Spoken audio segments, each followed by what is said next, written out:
Hello students, how are you? Maybe you people are fine. तो आज हम देखेंगे मैथ्स 2 का प्रैक्टिस सेट 3.3 नाइन्थ स्टैंडर्ड में। तो पहला जो क्वेश्चन है उसके अंदर हमें क्या दिया हुआ है, एक फिगर को देख के ऑब्जर्व करना है और फाइंड क्या करना है, एक्स एंड वाई, और फिर क्या फाइंड आउट करना है, ए बी डी और ए सी डी। मतलब ए बी डी कितना एंगल है, ए सी डी कितना एंगल है। मतलब ये चार चीजें हमको फाइंड आउट करने हैं। तुम्हारे दिमाग में ऐसा नहीं आना चाहिए कि चार चीजें बहुत बड़ा हो जाएगा, नहीं, एकदम छोटा सा मैंने करके तुमको समझाया है, एकदम इजीली हम लोग समझेंगे। ठीक है, सबसे पहले इस फिगर को समझेंगे, उसके बाद पूरा आंसर अपने आप दिमाग में आ जाएगा। इधर पे दो ट्रायंगल को ज्वाइन किया गया हुआ है। अब पहली बात देखो, triangles are of three types. क्या क्या होता है, आइसोसेलेस होता है, इक्विलेटरल होता है, स्केलेन होता है। इक्विलेटरल मतलब इक्विलेटरल, इक्वी का मतलब क्या हो जाता है, इक्वल से रिलेटेड है, मतलब तीनों साइड्स इक्वल है। आइसो, आइसो वर्ड क्यों यूज होता है, दो साइड के लिए, मतलब आइसोसेलेस में दो साइड सेम होंगी और स्केलेन में तीनों साइड अलग होने वाली। यहाँ पर इधर डबल है, इधर डबल है, और इधर सिंगल, मतलब दो दो साइड सेम है। यानी ये कौन सा ट्रायंगल है, आइसोसेलेस ट्रायंगल है। Double sides are same, third side अलग है। ठीक है, अब यहाँ पर देखो, पहला यहाँ पर एक पॉइंट है, ए है, यहाँ पर बी है, यहाँ पर डी और यहाँ पर सी है। चार पॉइंट्स भी दिए हुए हैं। ये एक डायमंड की तरह शेप दिख रहा है ना। ठीक है, अब देखते हैं यहाँ पर, इधर एक्स है, इधर वाई है। अगर तुम्हें बेसिक चीजें पता होगी, अच्छा छोड़ो बेसिक भी नहीं पता, हम लोग स्टार्टिंग से पढ़ते हैं। सबसे पहला, इन एंगल ए बी सी, ये ऊपर का एंगल अलग कर लेते हैं, नीचे का एंगल अलग कर लेते हैं। ठीक है, एंगल नहीं, मेरा मतलब है ट्रायंगल है। ये ट्रायंगल को अलग कर लेते हैं, ये ट्रायंगल को अलग कर लेते हैं। इन ट्रायंगल ये साइन जो होता है, ये वाला sign, this is for triangle and this is for angle. थोड़ा दिमाग से सोचना, बोलने में कंफ्यूजन हो सकती है बट लिखने में कभी कंफ्यूजन मत करना। ठीक है, ये ट्रायंगल है, इन ट्रायंगल ए बी सी, ये जो ए बी सी ट्रायंगल है ऊपर वाला, अगर मैं इसको सेपरेट कर लूं ऐसे, तो ये सिर्फ ऐसा है। यहाँ पर ए है, ये मेरा बी हो गया, ये सी हो गया, ये दो साइड्स इक्वल है। और यहाँ पर एक यहाँ पर एक एंगल है जिसका वैल्यू x है, और यहाँ पर एक एंगल है जिसका वैल्यू 50 दिया हुआ है। ठीक है, अब इन एंगल एबीसी, इस एबीसी एंगल में ए बी और ए सी इक्वल है। अब तुम सोचोगे कैसे इक्वल है, यहाँ पर डबल लाइन है, यहाँ डबल लाइन है, ये बताने के लिए होता है कि हाँ ये दोनों इक्वल हैं। तो इससे हमको क्या प्रूफ हो गया, ये दोनों एक दूसरे से इक्वल है। What that means, both are congruent. A B C और ए सी डी कॉन्ग्रुएंट है। कैसे पता चला, आइसोसेलेस ट्रायंगल थ्योरम की वजह से हमको पता चला कि ये दोनों कॉन्ग्रुएंट है। ठीक है, अब उसके बाद कॉन्ग्रुएंट का मतलब क्या है, जो वैल्यू इस साइड की होगी वही वैल्यू इस साइड की भी होगी। इसका मतलब ए सी बी। अब देखो, कोई भी एंगल होता है, मान लो ऐसा लिखा है एंगल ए सी बी, तो जो मिडल वाला पॉइंट होता है ना, वहां पर एंगल क्रिएट होता है। तीन पॉइंट को मिलाकर एक एंगल बना, तो जहां मिडल वाला पॉइंट है वहां पर हमारा एंगल लिखा जाता है। तो ए सी बी मतलब सी वाले सेक्शन पे, सी पे क्या है 50 लिखा हुआ है, इसका मतलब ए सी बी की वैल्यू क्या है 50 है, तो उसको हम लोग ने लिख दिया 50। यानी अगर ए सी बी की वैल्यू 50 है तो कॉन्ग्रुएंट टर्म के हिसाब से इधर का अपोजिट कर लो, ये वाला साइड भी 50 है। अब ये वाले साइड का सेंटर कहाँ आ रहा है, बी पर आ रहा है, तो हम लोग ने क्या लिख दिए, ए सी बी और ए बी सी इक्वल है, तो ए सी बी 50 है, तो इसी वजह से ए बी सी भी कितना होगा 50 डिग्री होगा। मतलब ये वाला सेक्शन कितना है हमारा 50 डिग्री है। अब उसी सेक्शन पे तो एक्स भी रखा है ना, दैट इज वाई एक्स की वैल्यू भी क्या मिल गई हमको 50 डिग्री। समझ में आया इतना कि अगर यहाँ पर 50 डिग्री है तो यहाँ पर भी 50 डिग्री होगा। अब अगर दोनों जगह 50-50 है तो इतना दिमाग तो तुम्हारे पास खुद ही होगा। एक ट्रायंगल की टोटल वैल्यू कितनी होती है, मतलब कितना डिग्री होता है 180। 50-50 कितना हो गया, 50 + 50 100 हो गया, बचा कितना 80, यानी यहाँ पर 80 डिग्री बन रहा है। बट हमको तो वो पता ही नहीं करना है, तो एक बेसिक नॉलेज था। ठीक है, अब हमको ये पता चल गया, ऊपर वाला ट्रायंगल कंप्लीट हो गया। अब हम लोग को नीचे वाले ट्रायंगल से मतलब है, तो नीचे वाला ट्रायंगल जब मैं बाहर लूंगा तो नीचे वाला कुछ ऐसा दिखता है, ये कोन शेप का है, एक कोन की तरह। ये वाला मार्कर में भी ना दिख रहा हो, दूसरा मार्कर यूज करते हैं।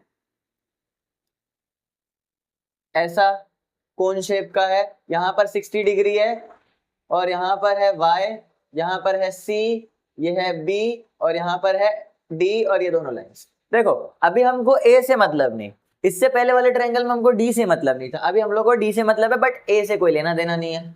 ठीक है, अभी देखते हैं बी सी डी है। इससे पहले जो जो लाइंस तुमने लिखी थी एग्जैक्ट वही सारी लाइंस लिखनी है, बट पॉइंट चेंज हो जाएंगे। मतलब क्या, दोनों एक दूसरे से कॉन्ग्रुएंट है।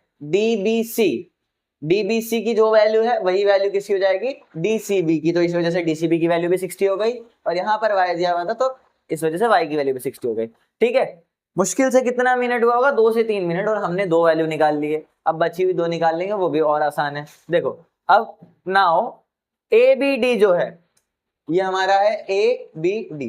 पहले हमने एक्स और वाई फाइंड आउट किया, अभी हमको इस स्ट्रेट एंगल की वैल्यू पता करना है। अगर तुम थोड़ा सा भी कॉमन सेंस लगाओ तो दो एंगल को हम लोग को खाली ऐड करना है, इस एंगल को इस एंगल को ऐड करना है। यहाँ पर हमको 50 मिला था, यहाँ पर 60 मिला था, दोनों को ऐड करके 110 आ रहा है। बट नहीं, हम लोग ऐसा डायरेक्टली तो लिख नहीं सकते, तो इस वजह से लिखने का भी एक तरीका होना चाहिए। उस तरीके से लिखते हैं, A B D is equal to क्या हो रहा है, A B C plus D B C, वो लिख दिए यहाँ पर। अब ABC की वैल्यू 50 दी हुई है, DBC की वैल्यू 160 दी हुई है। हम जब इन दोनों को ऐड करते तो कितना मिल जाता है, 110 मिल जाता है। तो यानी ABD की वैल्यू कितना है, 110। अब तुम्हारी बेसिक नॉलेज के लिए तुमको अगर ध्यान से देखो, इस फिगर को ध्यान से देखोगे तो यहाँ पर ऐसा ये मिरर इमेज फॉर्म कर रहा है। तो मिरर इमेज का मतलब जो वैल्यू यहाँ की वही वैल्यू यहाँ की भी होगी ना, करेक्ट है। तो यहाँ का 110 आया तो यहाँ का भी वही आना चाहिए, बट उसको भी हम लोग सॉल्व करेंगे। क्या, ACD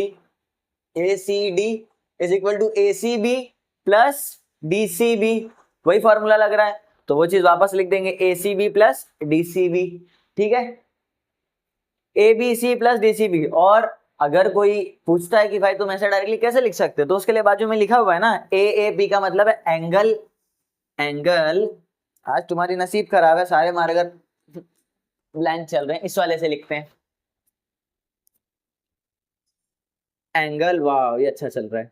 angle, A for angle, second A is for addition, and third P is for property. AAP का मतलब होता है एंगल एडिशन प्रॉपर्टी, और ये ISTT का मतलब है आइसोसेलेस ट्रायंगल थ्योरम। ये दो चीजें तुमको बस इस वाले जो क्वेश्चन है उनमें तुमको ये दो चीजें मालूम होगी, तुम इजीली कर सकते हो। तो अब यहाँ पर क्या हो रहा है, एंगल एडिशन प्रॉपर्टी के तहत ACB प्लस DCB दोनों को हमने ऐड किए, 50 degree plus 60 degree is equal to 110 degree मिल गया। तो ACD की वैल्यू कितनी हुई, 110। अब हम लोग एट द एंड क्या लिख देंगे, हेंस द वैल्यू ऑफ, क्या क्या फाइंड आउट करना था, the value of x and y, and after that क्या, ABD and ACD। So the value of x is equal to, x की वैल्यू क्या मिली हमें, 50 डिग्री, फिर एंड लिख दो, कॉमा लगा दो, जो आपकी मर्जी, एंड x, y की वैल्यू क्या मिल गई हमें, 60 डिग्री, फिर और किसकी, angle ABD is equal to 110 degree, and ACD is equal to 110 degree. आगे एक वर्ड और आता है मैथ्स में, सारा आंसर लिखने के बाद एट द एंड रिस्पेक्टिवली, ये तुम्हें लिखना है। बस यही था हमारा क्वेश्चन नंबर 1, एकदम इजी था। अब क्वेश्चन नंबर 2 जो है ना, उसका साइज इससे भी छोटा है। पहले इसको लिख लो, फिर हम लोग करते हैं क्वेश्चन नंबर 2। मैं साइड हो जाता हूँ, आप लोग स्क्रीनशॉट ले लो। ठीक है, अभी बढ़ते हैं हम लोग क्वेश्चन नंबर 2 की तरफ। क्वेश्चन क्या है, the length of hypotenuse of a right angle triangle is 15, find the length of median of hypotenuse. देखो, एक राइट एंगल ट्रायंगल है जिसका हाइपोटेनस 15 है, अब उसकी मीडियन के बारे में पता करना है हमें। तो सबसे पहले देखो, लेंथ ऑफ हाइपोटेनस लिखनी है हमको, जो गिवन दिया होगा उसको लिख लेते हैं। क्या गिवन है, length of hypotenuse is equal to 15 unit. इसके लिए एक छोटा सा फॉर्मूला है, क्या, हमको क्या पता करना है, length of median of its hypotenuse, जो उसका मीडियन है, सॉरी जो उसका लेंथ है मीडियन का, उसका हाइपोटेनस पता करना है, ठीक है। तो अब उसका जो फॉर्मूला है क्या, half multiply the length of hypotenuse, जो भी लेंथ होगी हाइपोटेनस की उसको हाफ से मल्टीप्लाई कर देना है। तो क्या मिला हम लोग को, 15 यूनिट दिया हुआ था, उसको हाफ से मल्टीप्लाई करना है। देखो, अगर तुम समझदार होगे तो 15 का आधा डायरेक्ट लिख लोगे, क्या, 7.5। बट अगर तुम्हें वो भी नहीं आता तो हम लोग करते हैं ना 2 के टेबल से। देखो, इस कंडीशन में कटिंग कैसे करेंगे, 2 के टेबल में 15 आता है क्या, नहीं आता ना। तो 2 1 जा 2, 2 7 जा 15 होगा कि नहीं, 14 होगा। 14 होने के बाद क्या बचा, 1 बचा। 1 2 के टेबल में आता है, नहीं आता है। तो मैं क्या किया, यहाँ पर पॉइंट लगा लिया, इसको 0 कर दिया। अब 2 के टेबल में 10 तो आता है, कब आता है, 5 जा। तो यानी क्या आंसर आया, 7.5 यूनिट्स आ गया। अब तुमको एट द एंड क्या लिख देना है, देयरफॉर, जो भी क्वेश्चन है पूरा लिख दोगे, एट द एंड आंसर क्या लिखोगे, लेंथ ऑफ मीडियन ऑफ, देखो मैं लिख के बताता हूँ, length of median on its hypotenuse is equal to, क्या मिल गया हम लोगों को, 7.5 यूनिट्स। समझ में आया कितना आसान था ये वाला करना। 3.3 का क्वेश्चन नंबर 2 हम लोग ने सॉल्व कर लिए। अब बढ़ते हैं हम लोग क्वेश्चन नंबर 3 की तरफ।